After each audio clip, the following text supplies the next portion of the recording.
Hello and welcome to my panel. Today I want to take you on a journey of what I've done last summer, mainly visiting various prides and spreading plural awareness. The subtitle already implies that we tackle this journey in 3 parts. The first part will be about what I've done, why I've done it, what I got from it. Theory will be the main focus of the second part, as to understand more fundamentally what happened here. And in the third part I will share some insights and tips for those who want to follow my example.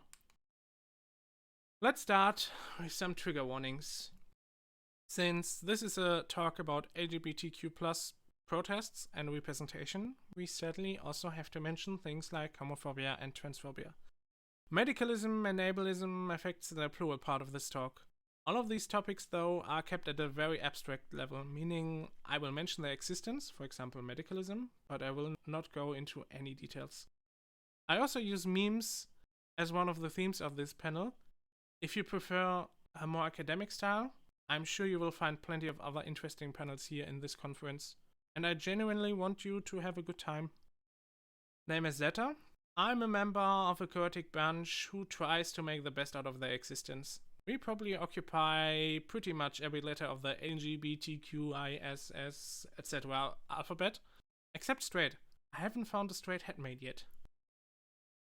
I see myself as more than just a headmate though. I enjoy stuff like producing music, working on electronics and hope they don't explode, and other things in general.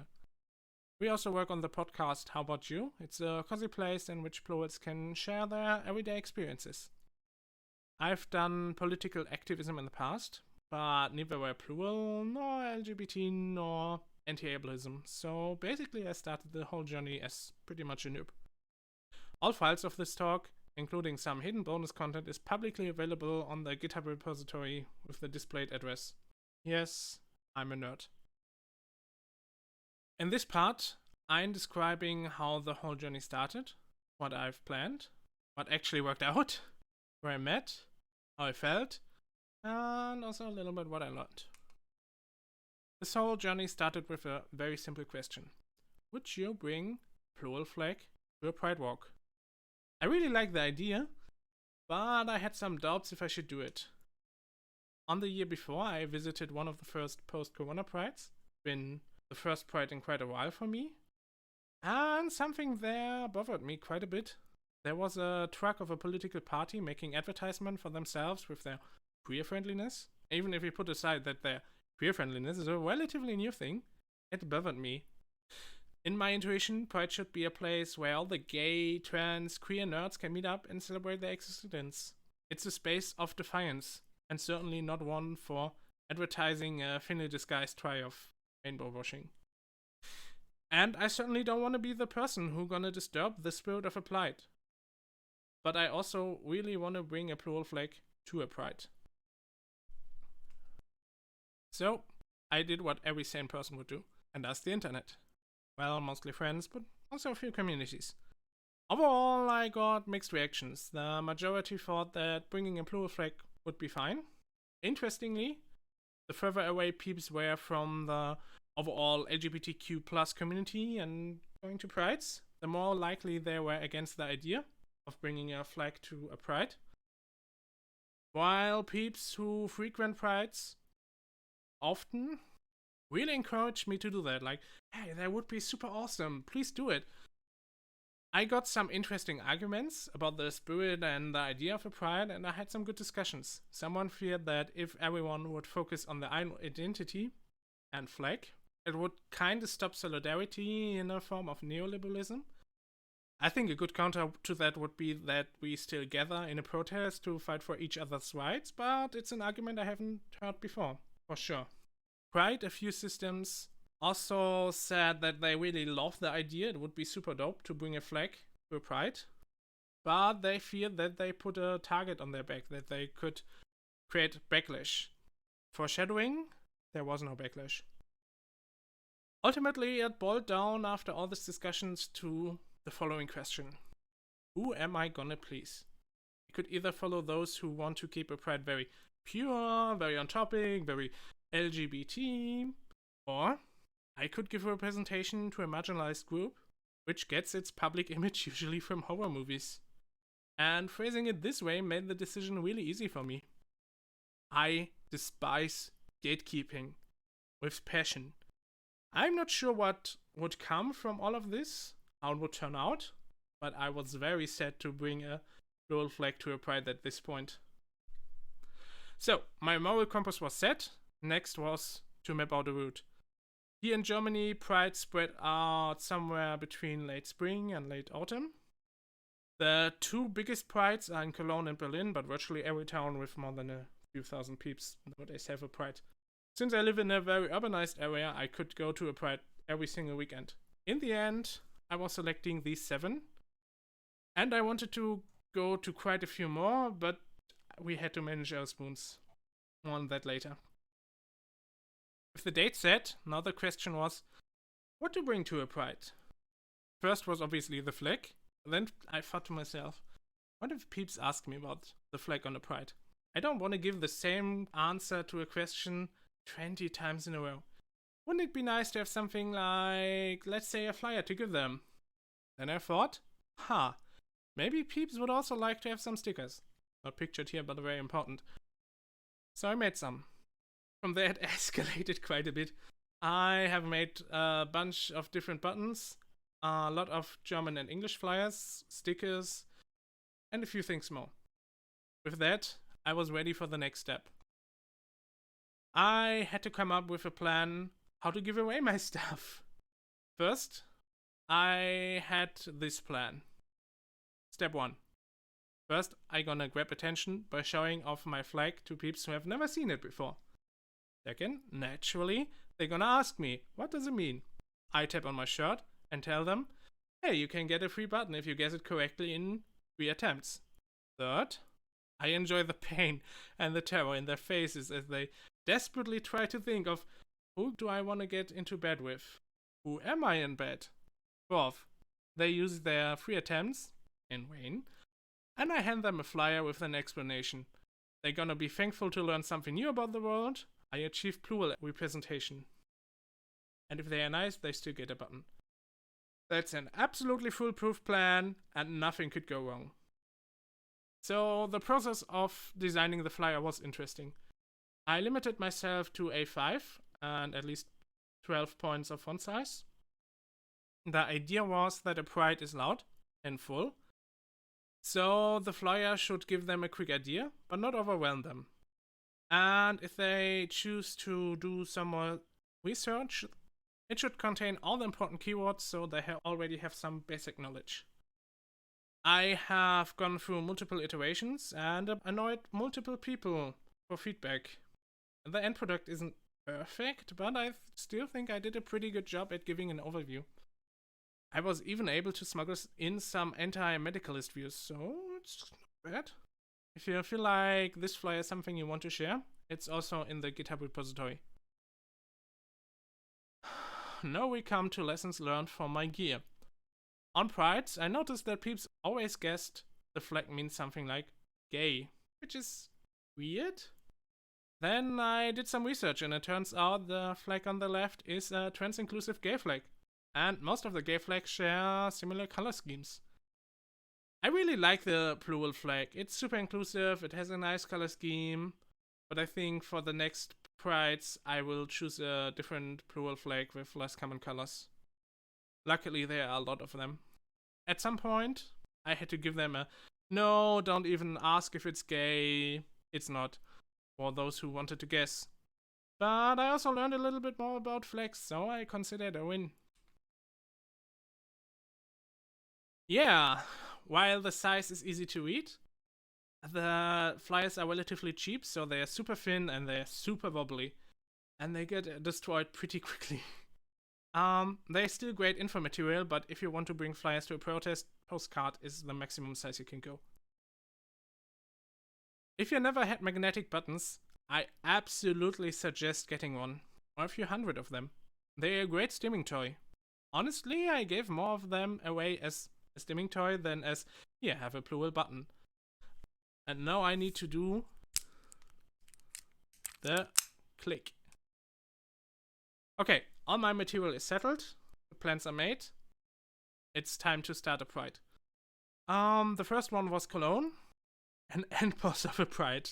Temperatures was over 40 degrees. Over a million people visited, and they distributed along 5.5 kilometers throughout Cologne. It was packed, it was hot. Let's go! I arrived there at 10 a.m., 2 hours before the Pride was set to start. Originally, I wanted to meet up with a different system, but they couldn't make it. Instead, I met a cute gay couple, and we ended up to stick together on the whole Pride. I had some interesting chats with them, and they were generally interested in how stuff like sex and gender works for plural folks. I'm glad that I met them. For the first 3 hours, we just stand on the bridge and the sun fighters. The Pride had over 500 trucks, and it took them until after 18 o'clock to get them all through. At some point, we decided to join the parade. It was fun, I have to admit. We danced around, hundreds of peeps in colorful outfits, some with protest signs, some with plush sharks, some just with themselves, to very decent German techno. I understand that there are folks who would rather see focus on political messages than to party. I think they are missing the point though. Plurals, as well as LGBTQ peeps, live in a world where we still have to apologize for our existence. And that is the best case. In this world, celebrating self, being happy of who you are, and enjoying things that others just can do without any boundaries is an act of resistance. That being said, I wasn't really able to give away any of my stuff. Turns out that in an ocean of colors, a single pride flag just doesn't get noticed. The switcheroo! Yeah, after quite some dancing and protesting, and trying to get something to drink on a Sunday in Cologne, I was done. I wasn't planning at switching at all. We hadn't any plans for that. I mean, who of my headmates would be crazy enough to front at a Pride in Cologne? I had no chance to control any of the switch, so brace yourself for my best Gemma impression. Getting outside in Cologne was a bit scary. Super many people and very loud. Gemma knew that Zeta made some new friends, so first step was to learn a little bit more from them. They were extremely friendly. Gemma understands why Zeta chose them as friends. Thanks. We spent some time together, then Gemma noticed that the belt pockets were still super full, so Zeta wasn't really able to give away things. The friends said Zeta just danced around mostly. That made Gemma thinking. Maybe there's a better way to give away things than just wait for people, because it's probably a bit scary to go to people, and even more so, to play a guess game. To test this out, Gemma gave away some of the stickers we have. It worked! Everyone was happy to get some, and then they asked what it means. Gemma could give them just a flyer. A good thing that Zeta prepared so many things. Gemma tested it further, and it ended up with giving away a lot of stickers and a lot of flyers. I was already getting late, so Gemma headed to the central station and took the only train that was able to depart because of Betriebsstörung. German joke here. So, what did we learn? Firstly, stickers. Peeps love stickers. They open up conversations. They are sticky representation. If you invest into one thing, put money into stickers. Though flags are also nice. Second thing is that a pride is very loud, very bright. That isn't only a problem for peeps who have sensory issues, but it also means that basically everyone's attention is super narrow because it's just too much. It can be still a fun thing, but it's something to consider. Third, and that is the most disturbing one, as I said, Cologne Pride had over 500 trucks. Each of them cost over $1,000 in sponsoring donations. Yet, they haven't set any water stations along the track at 40 degrees Celsius. The worst offender on the trucks was Bild-Zeitung, a German newspaper, which is kind of similar with the Sun newspaper in Great Britain or Fox News, though a little bit less radical. I still cannot comprehend why they would sponsor a truck on a queer pride. Like, just doesn't make sense to me. I know organizing a pride is expensive and with a million people even more so, but yeah, technically the organizer is a non-profit. I still think we should have a discussion as a community of what commercialization does to a pride. I put Essen and Duisburg together because they had similar vibes, and they really teach me to respect our spoons. Both of them felt more like a protest, still some party vibes, but definitely the focus on politics. Can't be denied that Gemma's tactic of giving out stickers is genius. I would say about 50% who got a sticker asked me, hey, what does it mean? And all of those who learned what it means were pretty positive. To make my talk a little bit more scientific, here's a graph. Cologne really got us. We had some time to gain spoons, but then we did another summer project that ate up most of the spoons we regenerated. So I arrived in Duisburg as a zombie. I was barely able to drag myself along the protest. It still was worth it, and I gained a lot, but at this point I should have realized to slow down a little bit, maybe? Well, in Essen, we had a little bit more energy, but for some reason they decided to do an 8-kilometer walk in 90 minutes.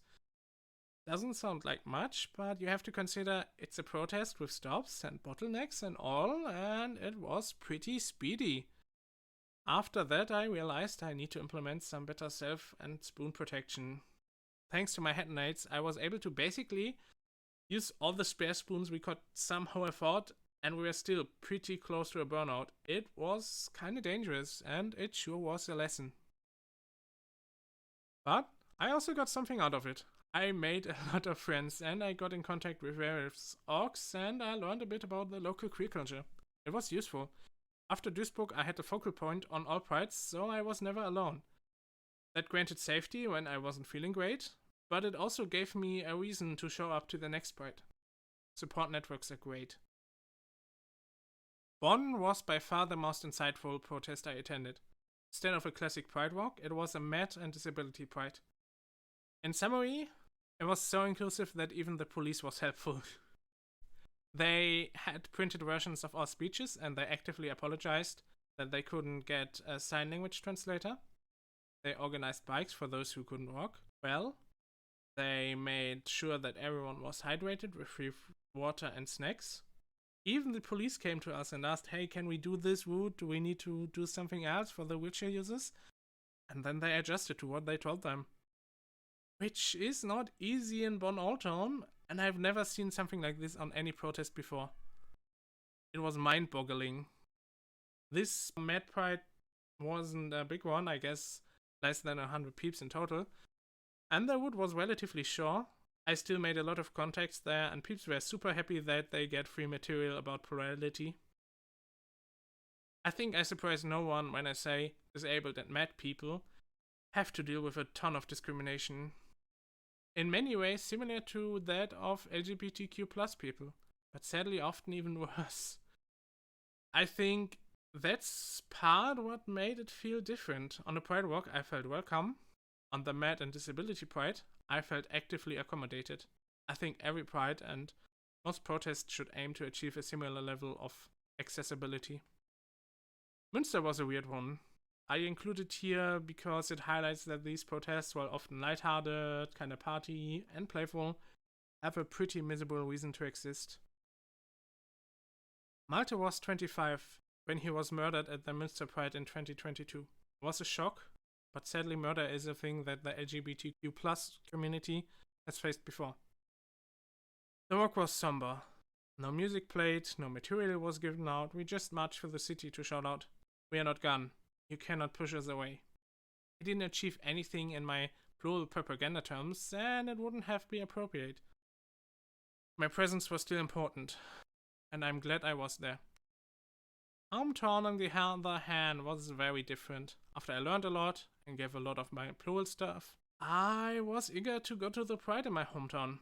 I also want to use this slide to introduce some weird stuff about German Pride walks. First, they usually are called CSD, as in Christopher Street Day. Who's Christopher, you might ask? Well, it's the street in which the Stonewall riots took place. Why they reference the street and not the inn in Germany? I don't know, I guess they just love streets. Another thing I noticed, all the prides were pretty liberal. We got furries, different types of kings, aces, allies. Basically anyone who felt brave enough to go to a pride was welcome there. Hometown had a completely different vibe. It was by far the most danceable, the biggest party, the loudest music. Not everyone liked it, but it was dope. So I threw on my dopest outfit, gave away some of my plural propaganda, met the friends I made, and finally put myself in front of a truck and had fun. Then it was time for my new ultimate weapon. Soap bubbles. Yes, sir, the tunnel on the last picture. I prepared about 100 small soap bubble dispensers and gave them around for various peeps with the instruction, hey wait till we get to the bridge and blow them out there. It was awesome. Peeps love soap bubbles. And it's another great icebreaker. And it just looks cool when 100 peeps cast iridescent bolts. Sadly, I don't have a video about it, but I'm sure to make one next time. So after you got stickers and a flag, I suggest you invest into bubbles. Overall, great time, not a big pride. My hometown and some flaws, but certainly one I enjoyed. Wuppertal was just unraveling. I made friends we made, we sat together, enjoying the last days of summer and promising each other that we will be there next year. I don't have much else to say about it, other than if you never took the Schwebebahn, you should do it at least once in your life. So, what are the things I want to highlight after visiting 7 prides? Hold on, they are fun if you let them. It is totally acceptable to party on a pride. There will always be a crowd available for it. And I think it's one of the safest and most accessible spaces if you just want to try to dance. Then, no one was hostile on a pride about bringing a plural flag there. At worst, they just didn't care, but most actually wanted to know more.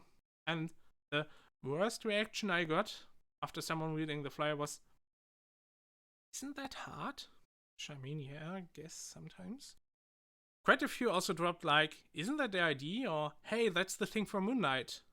I mean, I understand that people need to make connections from what they know, and it's not a bad reaction overall, but I think for next time I should create some more representation for our energetic friends.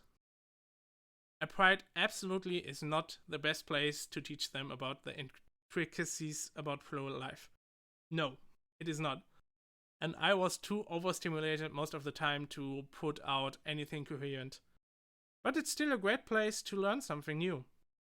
For me, as well for others. What it is a great place though is to make contacts into the local alternative scene. They are often very tightly knitted together with the LGBTQ+ scene. So if you're new in a city and you want to learn where the interesting peeps and places are, go to a pride. When it comes to prepare pride or prepare for a pride, that's what part 3 is going to be about. We still haven't fully answered the question of, is it okay to bring a plural flag to a pride walk? In this part, I want to have a deeper look into the different theoretical frameworks around it to get a better understanding of what I was doing there, and also a little bit about the ethics. On first glance, plurality doesn't appear in any definitions of the LGBTQ+ alphabet soup. But there's the letter Q. Queerness is often standing for all kinds of things, and it's kind of vague, and people are using it in very different ways, so it begs the question, what exactly is queerness anyways? When we research queerness, one of the first authors we will get to is Judith Butler. Butler published Gender Trouble in 1990, and it's a book that introduced the whole idea of performative gender, and the book is dense. I really can't suggest it to anyone who had to fight against their prejudice systems, like the medical one. Not because Butler agrees with prejudice, but because she dismantled it. And in order to do that, she has to spread all their BS in excruciating detail. And it really made me dislike Freud even more than before. Butler really called out his BS, and that's kind of the point. Every time someone tries to come up with some male-female gender boxes, they seem fine at first glance. But once you look a little bit more closely, they break. Always. Gender isn't something God sent or logical. It's just a story. a performance we tell each other until it feels true. It is a meme. And there's nothing wrong with memes. Some of you might have noticed from the presentation, I like them. The problem starts then you are limited to only choose one of two memes, and actually you don't choose them, it gets assigned at your birth. So imagine how boring the internet would be if that's the truth for all memes. This is where queerness, according to Butler, starts. It's not just making a different meme, it's the act of creating and living it. It is questioning why there would be only one meme to choose in the first place. Butler examines this whole topic from a feminist perspective and focuses on gender, but she's very clear that these mechanisms are valid for identity as a whole, and there isn't actually a strict line between gender and identity. Being plural, living as a plural system, is very queer as such. We got this fictitious of one mind, one body drilled into us every single day. Defying this notion means to defy power structures that are built upon it. Plurality is a queer affair. And a pretty good meme, if you ask me. Another thing I learned during my research is the fact that homosexuality was a diagnosis. I mean, I knew that it was a diagnosis, but I just never put it really together. Sadly, the story in the tweet isn't true, but Sweden abolished the diagnosis in 1979 after protests. And it's a good story. Nonetheless, theoretically, gays could have been written sick for being too gay to work here in Germany even until 1992. That's pretty gay. But the point is that the LGBTQ movement was able to demedicalize their existence. The ICD-11 isn't perfect when it comes to trans peeps. For sure it is not. But it has a relatively nuanced approach to the matter of identity. One that we as a plural community can only dream of. That is why we as a plural community should strive to learn a little bit more from the LGBTQ folks. They had the same struggles we are facing right now, and they were pretty successful in facing them. One guy who learned from the queer movement was Robert McWhirr. He wrote Crip Theory in 2006 and pointed out that the structures of oppression are strikingly similar between disabled and queer folks. The core of both is basically the control of bodies and minds. We can examine the dynamics of ableism, and to that extent plural phobia, with the same tools that are used inside the LGBTQ+ community. We can also give back some of the memes the disabled community has developed to the queers. There is a difference between ableism and homophobia, but there's also a difference between homophobia and transphobia. It begs the question at which point this distinction between disability and LGBTQ are based on any real material truths, and where it's just another performative repetition that we are not even aware of replicating. So, for the purpose of this talk, I mainly want to emphasize the following. Disability and LGBTQ peeps face similar, sometimes the same challenges. Just as memes are built on real media, our world is built on physical truths, but just like memes, how we deal with them entirely depends on the discourse we have built on top of that. The categories we use to fight inequalities come from an oppressive system, not from those who suffer from it. Challenging them might be a good idea. There's a lot to learn and understand if these movements start to create a dialogue with one another. But not all plural systems are disordered, so we have to introduce yet another system to bind things a little bit better together. Keen eyes might spotted that I called plurality part of the neurodiversity movement in my flyer. Before you can criticize me for that, we first should establish what neurodiversity even means. It's actually not that easy. We know that the term was coined in 1997 by Blume, who wrote about it in the context of online spices. Then later Judy Springer picked it up, mainly for the autism community, which is still the main user. Then in 2014, Nick Walter tried to properly define it, though it's still vague and kind of contested. For our case, we can define neurodiverse as the fact that there is no normal brain. Each brain is unique. Then, neurodivergency are types of brains that got stamped by society as clinical ill. Neurodiversity movement now tries to break open these very solid boxes categories and argues that not all deviance from normal behavior is clinical or bad. So, did you notice that? It's performative fiction all over again. We again have labels to discriminate peeps that need to be repeatedly performed because they don't really have a real foundation. There is no normal brain. So, all the tools we have developed for queer theory also apply here. The movement is mainly comprised of autism and ADHD groups, but there's discussion to include other labels like schizophrenia. I think that we as a plural community would have a lot of benefits if we put ourselves under the neurodiverse umbrella. For one, plural experiences are often only accepted if they fit into a medical definition, while there's overburdening evidence that that's not the case. For other, because there is a lot of useful discourse inside the neurodiversity movement of what actually is an impairment and what is just a trait that collides with the meme of neurotypical fiction. Which brings us to the social model of disability. That is a concept that floated around at least since the 1960s. It was codified in 1983 by Mike Oliver. The neurodiversity movement bases a lot of their ideas on the social model of a disability. In short, it redefines the meaning of impairment and disability. Impairment are actual attributes of a person, like sitting in a wheelchair.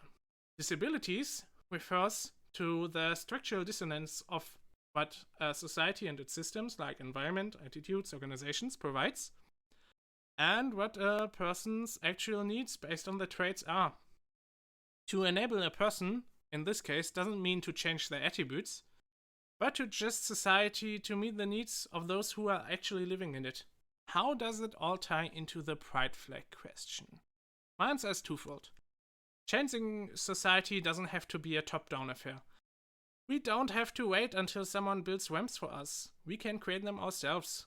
I don't have a dedicated space for my activism as a plural person. The Med and Disability Pride and this Congress was the closest I got. But I can just start doing some DIY activism and carve out space we need. The other is to ask, for us as plural folks, what would be our impairments? What would be our disabilities? We won't have support from the medical system, most likely, which is in large part still either believing we don't exist or that our existence should cease through therapy. This place, though, I think is the right breeding ground to ask some of these questions. There's undoubtedly disordered systems that need support and therapy, but which of these issues are really intrinsically harmful and which are just traits of human diversity? That's something we should start thinking about. I don't know the answers yet, but maybe this is the starting point for future discussions. Okay, the last concept I want to introduce, because I'm a nerd and I want to tie everything together, is critical theory. Critical theory has grown quite a lot since its humble beginnings with Adorno and the Frankfurt School.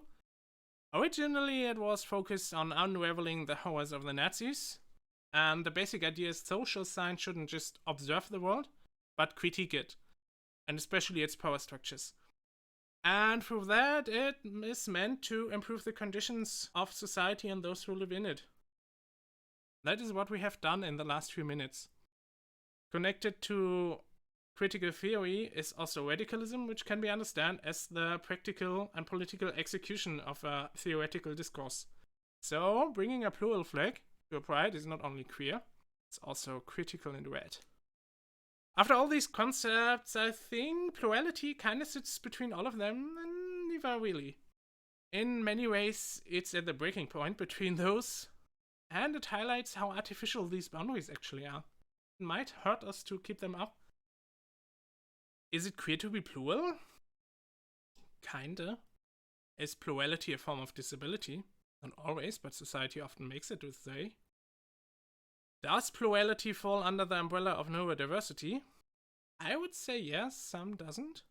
Is plural activism a form of radical protest? Guess.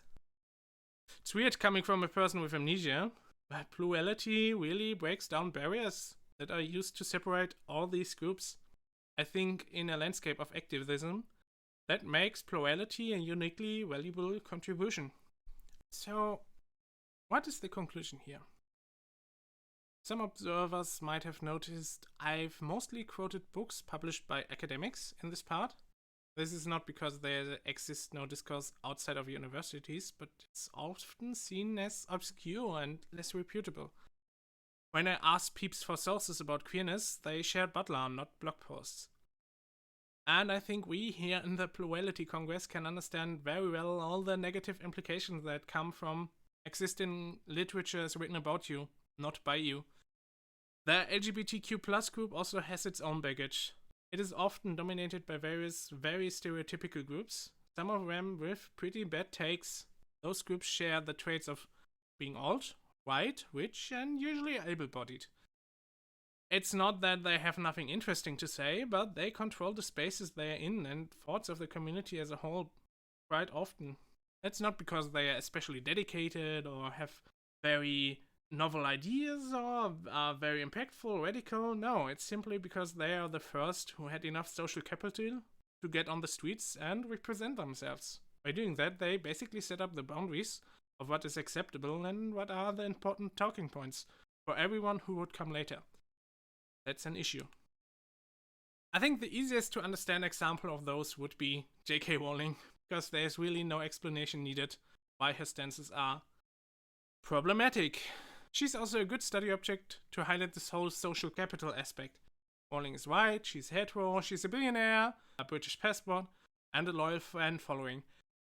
It almost doesn't matter how toxic and broken her stances will be, she can afford to have them. There are no real consequences she has to fear. Her privilege most likely also contribute to increase the toxicity of the arguments. A computer nerd like us, on the other side, has a lot higher risk of repercussion when we go on the street and demand rights.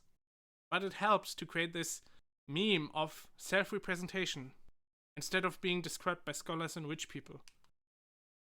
The whole goal of my panel is to encourage other plural systems to engage into activism and stand up for their rights.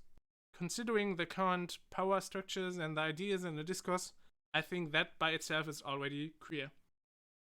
And I also think nobody has to read gender trouble to make valuable contribution to the whole conversation of social justice and equality. So, the theory is out of the way. What did we learn from the protest? What can we make better the next time? I have to admit, I'm still pretty bad at accepting my limits. I mentioned it multiple times already. I was extremely lucky to be able to participate at so many prides. In turn, also hogged so many spoons. It was only possible because we already had a pretty robust spoon management in place, and everyone else kept the activities at the absolute minimum in order to enable me to go to prides. I had to learn where and when to go, and I had to accept my limits. I wish I could have gone everywhere, so for all of you who need it, it's okay to skip a pride. If you're not feeling well, nobody is gonna be angry at you. Learn from our example. Don't burn out, respect your limits. That's another important point. Making contact with peeps on a pride is super useful. It gives us a support network.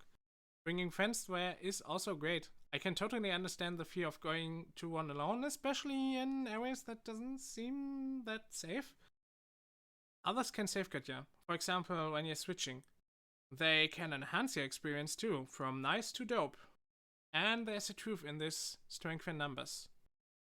The support network doesn't stop at the pride though. Having access to a button machine from the get-go would have allowed me to make so much more and so much nicer buttons. There were also infos that I only got through contacts because they never went public. There might be locals that give you tips about where to go before and after a pride. I really want you all to go to a pride, and I want you to go there together. This is another thing I had to learn. We already had some measures at hand, but we had to add more coping strategies over time. Having a plan for fronting helps. Who wants to go to a pride? Who doesn't? What happens if someone who doesn't want to be there ends up there? How to communicate issues? Who is a trustworthy contact? How to deal with sensory issues? Prides are loud and bright. What to do in case of an overload? What in case of a trigger?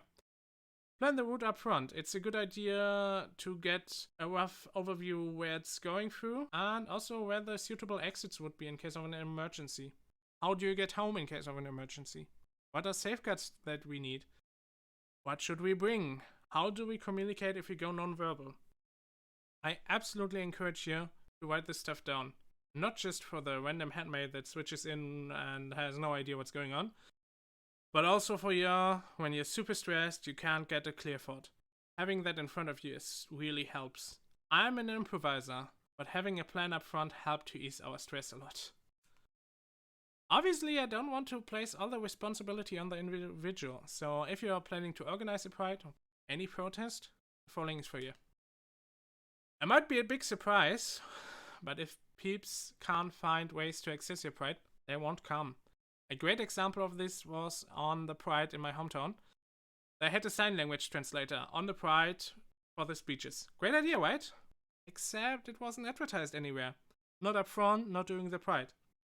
If I hadn't stand in the corner where the translator stands with around another 50 peeps, I would have completely missed it. And I don't even understand sign language. For anyone who could use it, it was in vain. And this meme is a little bit tricky. I think a lot of us who with invisible issues can relate to this. Just try a little bit harder. It's not that difficult. The situation for folks with visible disabilities isn't that much better though. Sure, there is this ramp in a building, but it's still the responsibility of the wheelchair user to find it. So if you want your pride to be truly inclusive, you can't stop if just implementing some measures. You have to make sure to get to the peeps who need them and make sure they can access it. Accessibility has to be a dialogue. That means you have to openly communicate what you can and cannot do, but also to listen what folks need. One is a great example here, unsurprisingly. They couldn't find a sign language translator and communicated it openly, but it didn't stop there. Instead, they realized through this dialogue that they just could provide written speeches instead. Communication is the thing that enables me to go to your pride in the first place. An awareness person cannot do much if nobody knows who they are, how to find them, or what they can do. The world isn't perfect, compromises will be needed, but we can achieve them by starting to talk. One of the compromises I like are blocks. Surprisingly, many have mentioned them when I asked, hey, what would make a pride more accessible to you? They are often seen as a way to separate troublemakers, though they shouldn't really focus on segregation. They should be about creating safe spaces and agency. One powerful example was one system mentioning peeps who run around in BDSM gear. It triggered them to the point where they had to leave the pride. No, pride should also be a place for BDSM folks. They have the same rights as me. And they should be able to celebrate themselves, in my mind. Blocks can help to facilitate a compromise. Instead of being constantly in fear of getting triggered, there's one big spot to avoid. Another example would have been a mask block, where peeps who cannot afford to get sick on the Bond Pride. Blocks are a powerful tool to allocate help and protect those who need it. We really should work to establish some plural blocks on prides. So here's a list of small ideas and lessons that don't fill a whole slide, but are still useful to consider. Provide contact data. I had more than one pride where I couldn't reach anyone, even if I wrote an email, and I skipped a few because of that. Then, if you set up a route, check it with peeps like wheelchair users, visually impaired ones, or those with sensory issues. They can give great feedback to what avoid and also things that you might never considered, on top of also what part they need to skip. In order to skip anything, you should provide them a route up front, as well as the speeches. I'm a person who finishes things 10 minutes before the deadlines end. But giving the speeches up front in text form really increases their reach. Keep exits open for those who need them, to get a break, to get out of there. Ideally, also declare some quiet zones. It doesn't have to be fancy, it just needs to be a calm space where people can unwind, and it makes Pride much easier for many folks. We're coming to an end here. I guess this is the point where I can thank all the volunteers who made this panel possible, both from the conference and of course the ones who organized the prides. Special thanks also go to the Andromeda constellation, Plantity, Kat, Azu, Eden Bennett, Nullstep, and Kay. Thank you all for your patience. I'm glad I did this Pride project last year. It was the thing I wanted to do. Spending time with my queer, neurodivergent, colorful friends is great. But it also created this sense, not just for me, but for those around me, that there's a possibility to normalize plurality, to make it part of the conversation. There's one thing I want you to take from this panel. We will not achieve recognition if we don't occasionally stick out our heads and scream into the world that we exist. Because of that, I really hope that this year I won't be the only Plural Flag on the Pride. Thank you for listening.